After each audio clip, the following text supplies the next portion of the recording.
Hello, fans and listeners to the Trey Olds Radio Show. This is Trey Olds. Happy Monday.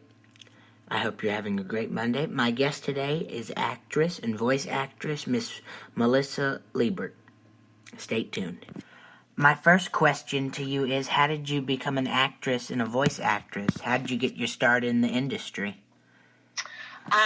Well, it's a little bit of a convoluted story, but I had been living in Australia for 4 years in my 20s, and I had just, through people I had met and people I knew, I was working in the film industry, and I had been very curious. I heard about voiceover, and I'd never really thought about it before.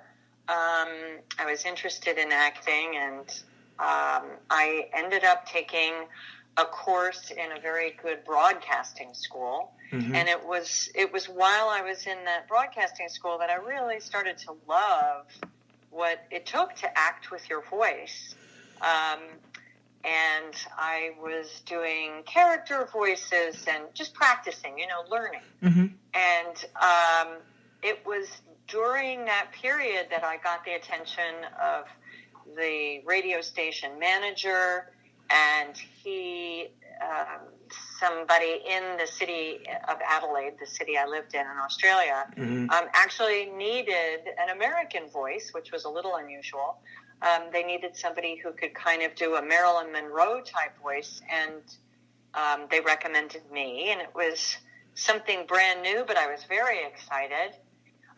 And it was just, that was bunches of luck and being in a good place at a good time and being ambitious. So I got that job, and the guy who owned the ad agency really liked me, and he had other ideas, and we worked together on different pieces together. And I really started to take a lot of classes and study with some really good teachers there, because I realized I had a lot to learn. And I was there working in voiceover, bit by bit. It was something that had to grow. And then when I came back to the U.S., I was in New York, and I thought, I'm going to do voiceover. And that was sort of a rude awakening, because I realized, wait a minute, these are all really polished actors who are involved in the business. I've got a lot more work to do. So it was on to many more classes and working with some very, very good coaches and different acting schools. So it was a growing business over a long period of time. Yeah, that's usually how it starts, It takes a long time to... It takes a long time, and a lot of people think that it's something that they should be able to get to very quickly. Like, they just decide they want to do it, and where can I make a demo, and let's get going. Yeah. People these days want to be a star, but, they think it happens overnight. But, I know. What is the most difficult part about being an actress and voice actress? The most challenging or difficult part in that? Interestingly, I think a lot of it is staying motivated, and that you're working freelance, usually. I mean, unless you're working, as an announcer or at a TV or radio station, which is very hard to do and very hard to get, you're on your own, and there's a lot of work to do all by yourself. That's hard to stay on track. It's hard to stay encouraged and motivated, I think. Yeah. And then to continuously, you have to keep taking classes and keep getting better. And if you're struggling, where a lot of new actors are struggling to keep money coming in or to keep another job, that's all very challenging. Yeah. Yeah, you have to be steady at it, because it's not one job after one job, it's not a consistency. It's not, and a lot of people think it's going to be really, really fun, and you're going to be in the studio, and you're going to make cartoons, and you're going to be able to work in your pajamas, and it's glamorous, and you might be working in your pajamas, which isn't glamorous. But you're working in your pajamas because you're working so hard you didn't have time to get dressed. and it's really working. I'd say that most people I know who are successful spend a lot of time getting work. Yeah. Yeah, because you're making a living out of that, and it's always good to have a backup plan too, though, It's good to have a backup plan, and people don't always think about if you want a career that you can live off of. So we're talking about, real salary, real money. Mm-hmm. What other careers are there? If you go to law school or you learn to be a technician of some kind, you're investing time and money and a lot of work and homework. And I don't think people always think about acting, and especially voiceover, in the same way. You know what I mean?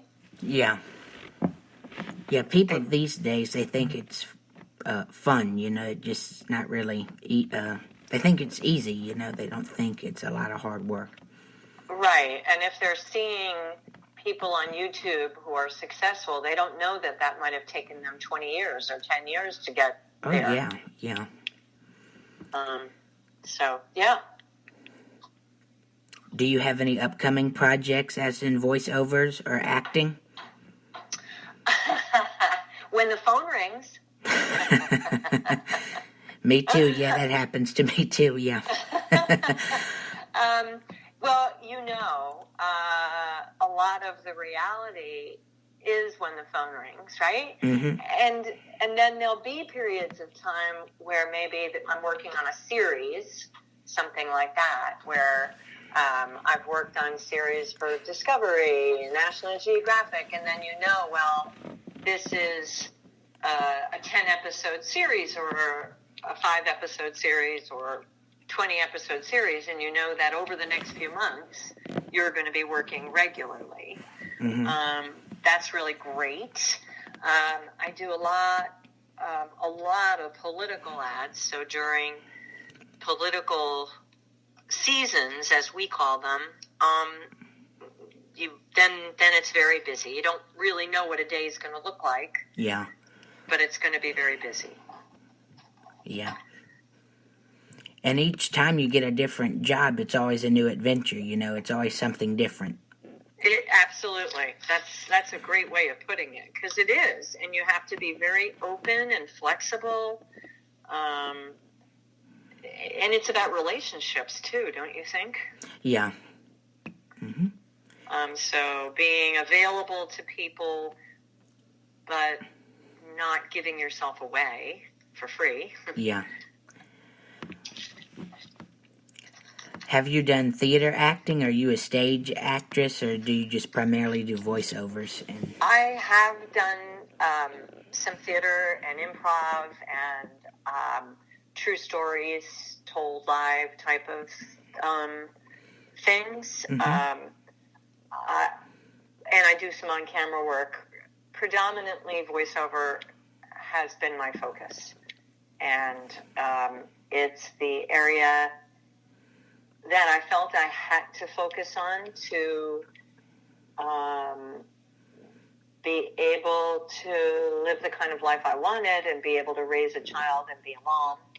I did not feel that I could be at rehearsals and doing nighttime theater, and the same thing with a lot of on-camera work. I needed to know where I was going to be when I had a young child. Yeah.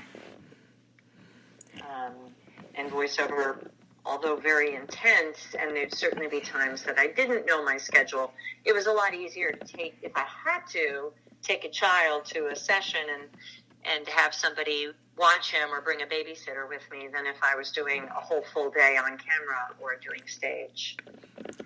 Yeah. voiceover work is really fascinating to me because you could go. There's different ranges you can go. Character, cartoon voiceovers, or just voiceover narration. It's just a broad range to do. It's such a broad range, and it's become so competitive. I think people think if they just have a laptop and they get a microphone, that they have a career. And then it's like, okay, go for it. It's going to be pretty difficult. Yeah, you have to get your name out there and go out there, You really, really do. And also, maybe you do get lucky. And I was lucky with a lot of the work I got early. Mm-hmm. And then I have to say, you're going to keep, if you're working at it, as with any kind of career, you want to get better work. You want to be better at it and get higher quality work. So that means you're going to be raising the level of the people you're competing against as well.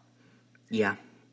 And as that happens, you reach a certain plateau, and all of a sudden it's like, oh my gosh, now I'm playing with heavy hitters, and people are expecting a lot out of me that maybe I don't know yet. Maybe I need more coaching. Maybe I need to just pull back a little bit and learn more, really pay attention. There are different steps, I think, as you move along. Yeah. And there's always room for practice, you never stop learning and practicing. Absolutely. I think, that's such a good point, Trey, because I've been at networking events, or I've gone to classes, improv classes, or maybe there's somebody from LA or New York or some other city that comes to town, and I think, they're talking voiceover, and I thought, wow, I'd love to go to that class. Mm-hmm. And I had people, why would you do that? You already do the work. Why would you do that? And it's like, well, because I can always learn. I always like to have a coach, and I think top athletes still have coaches. Broadway actors and singers they have to have a singing coach. You don't just get to a point and it's that's that. Yeah. Yeah, coaches and acting classes are always good. It's just room to learn. Room to learn, absolutely. I couldn't agree with you more. Mm-hmm. Do you do character voices too, besides voiceover narration, like cartoony voices or video game voiceovers? Or I have done video games. I did some Grand Theft Auto way back when my son was too young to be able to look at Grand Theft Auto. And my character was one of the radio station anchors. So it's being a character rather than being cartoony sounding. Mm-hmm. Being a character in something is like we're characters in TV commercials too, Yeah. But you don't have to put on like a cartoony voice. And then I did do the Elder Scrolls, and that was a big, deep, scratchy voice that really started to hurt after a while. I've played that game, and I've interviewed voiceover artists who did that game as well. Yeah. A lot of us in this area worked on that. It was a lot of fun. You always have to protect your voice. Yeah. Yeah, try not to get too far out there, if you stay in your range of the, of your voice, Yeah. And I think, if you live in a city, you've got to live in one of the major cities where a lot of that's happening to, especially animation. It's more likely that you're going to get that kind of work. Yeah. And more cities has opened up in that industry. More big cities have gotten big, and more work and voiceover has come that way. That's right. That's right. And